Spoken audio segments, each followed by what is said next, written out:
A noite em São Judas era um animal adormecido, pesado, respirando lentamente sob o véu escuro do céu. As ruas respiravam um silêncio denso, como se a cidade inteira prendesse o fôlego, esperando algo acontecer. Apenas os postes de luz amarelada quebravam a escuridão, pintando o asfalto com manchas pálidas e trêmulas, como se tentassem afastar os fantasmas da noite. O último ônibus da linha 471, conhecido como Fantasma, era a única coisa viva nas avenidas desertas, deslizando como um espectro entre sombras e luzes. O motor tossia fumaça escura, os freios gritavam a cada parada e as luzes piscavam sobre assentos gastos, testemunhas silenciosas de tantas noites iguais. O cheiro era de diesel, borracha e algo azedo, medo acumulado, impregnado no ar, difícil de ignorar.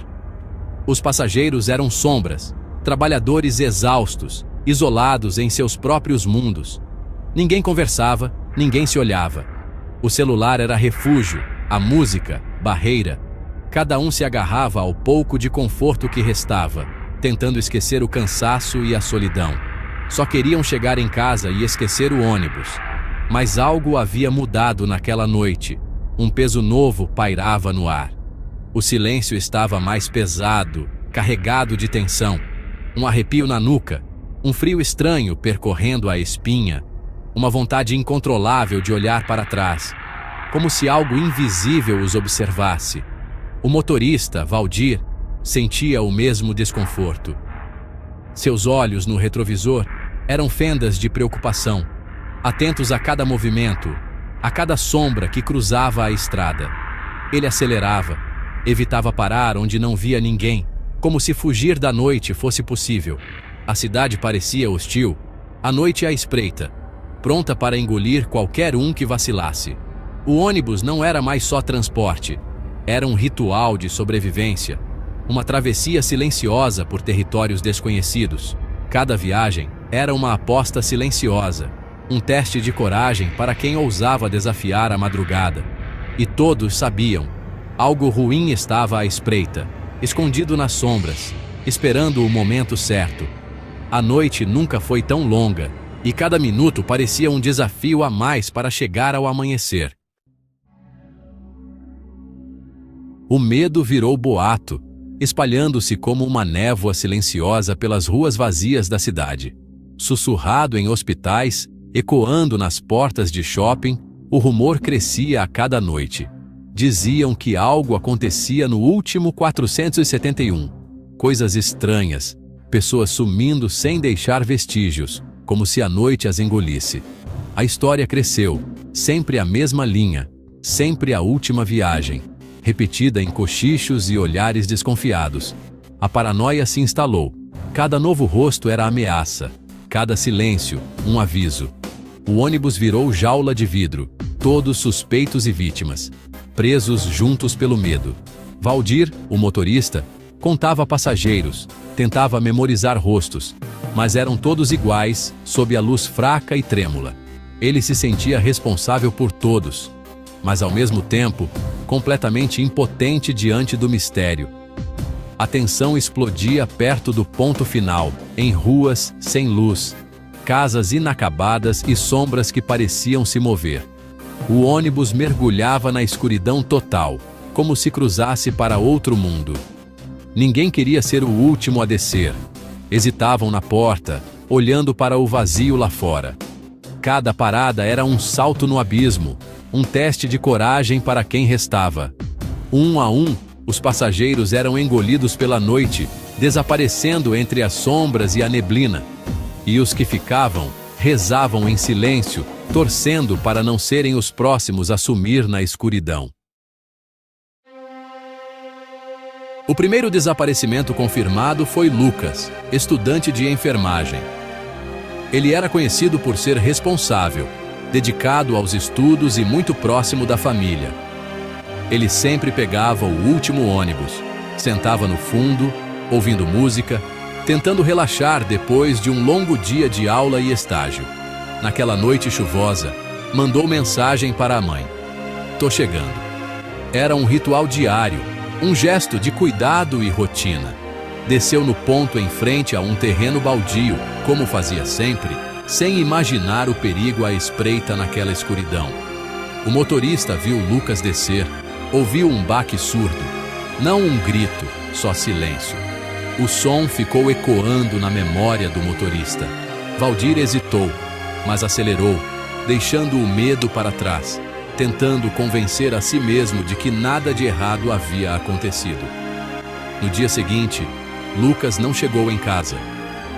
A mãe passou a noite em claro, esperando por notícias, o coração apertado. A polícia encontrou apenas lama e mato alto, nenhum sinal de Lucas, apenas o vazio e o mistério. Para eles, era só mais um desaparecido, mais um nome na lista, mais um caso sem respostas imediatas. Mas os passageiros sabiam, o medo se confirmou. O clima mudou, todos sentiam o perigo rondando. O lugar de Lucas virou memorial silencioso. Velas e flores marcavam o ponto onde a esperança se perdeu. O ônibus ficou mais tenso, a viagem, um ritual de sobrevivência.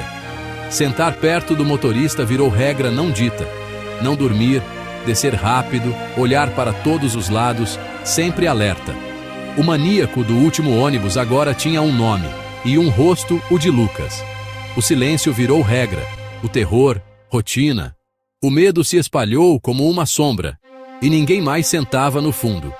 O último banco virou símbolo de perigo. O medo era passageiro fixo, e naquela linha, todos sabiam, o silêncio podia ser mortal.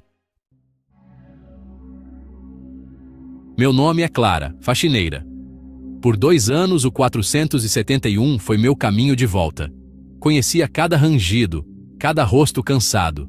Éramos uma família de fantasmas, unidos pelo cansaço. Depois do desaparecimento do estudante, tudo mudou. Eu estava lá. Ouvi o som estranho quando ele desceu. O silêncio gritou dentro do ônibus. O medo nos isolou. A solidariedade sumiu. Passei a reparar em tudo. Olhares, mochilas, choros abafados. Ninguém queria saber a verdade. Pedi demissão. Não valia a pena. Dizem que exagerei, mas não estavam lá. Não sentiam o ar pesado, as sombras se movendo. Não ouviam os sons errados. Só sei, há um mal naquele ônibus. E ele pode descer na sua parada. Semanas se passaram. A polícia sem pistas, a cidade seguiu. No 471, só restavam os que não tinham escolha. Mariana, costureira, rezava o terço durante a viagem. Naquela noite, o ônibus estava quase vazio. Sua parada era uma rua escura, o bar da esquina apagado. Ela hesitou, olhou para Valdir, mas ele desviou o olhar. Desceu, sentiu uma presença atrás. Uma sombra alta desceu com ela, sem que ninguém notasse. O grito de Mariana rasgou a noite. Valdir ouviu, mas fugiu, tomado pelo pânico. Nunca mais dirigiu o 471. O terror agora tinha voz, e ninguém estava seguro. O grito de Mariana chamou a polícia. Não encontraram Mariana, mas acharam seu terço arrebentado e uma moeda antiga de réis, polida, brilhante. O ônibus estava assustadoramente limpo, sem vestígios. A moeda virou pista e assinatura, mensagem. Uma semana depois, chegou uma carta anônima. Dentro, um bilhete do 471, datado da noite do sumiço. No verso, a viagem cobra seu preço. O pânico aumentou. O maníaco não só matava, zombava. Ele se comunicava. A cidade entrou em alerta. O medo virou epidemia. E o último ônibus, uma sentença. A linha quase foi desativada, mas seguiu por contrato. Novo motorista, Ricardo, e uma câmera de segurança. O ônibus viajava vazio, só o zumbido da câmera e o medo. O terceiro sumiço foi diferente, só a fita da câmera. Um homem de terno embarcou, sentou-se à frente. A viagem seguiu monótona, até a imagem piscar por 1 segundo. Quando voltou, o assento estava vazio. O homem sumiu, a pasta ficou. Dentro, só papéis e outra moeda de réis. A polícia assistiu à fita em vão. Era impossível desaparecer assim. O ônibus parecia ter vida própria. E o medo agora era absoluto. Meu nome é Valdir. Fui o primeiro motorista. Fugi, sim. Covarde? Talvez. Não consigo esquecer o grito, o baque, o medo. A polícia me investigou, mas não acharam nada. Só não contei uma coisa. Vi um rosto no retrovisor, na noite do sumiço de Lucas. Não era de nenhum passageiro. Era pálido, calmo, sorria satisfeito. Talvez imaginação, talvez cansaço. Mas penso, e se o maníaco nunca esteve fora? E se ele é parte do ônibus? O 471 escolhe suas vítimas? Parece loucura, mas o frio daquele corredor era real. E o sorriso no vidro, impossível de esquecer. Hoje, 10 de julho de 2025, o 471 ainda circula. Ricardo dirige, a câmera grava o vazio.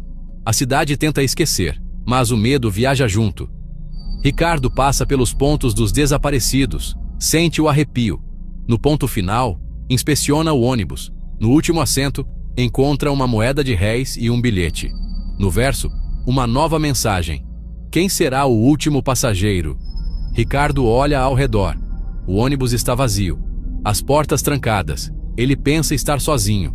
Mas do lado de fora, uma sombra se move. A viagem não acabou. E o preço ainda precisa ser pago.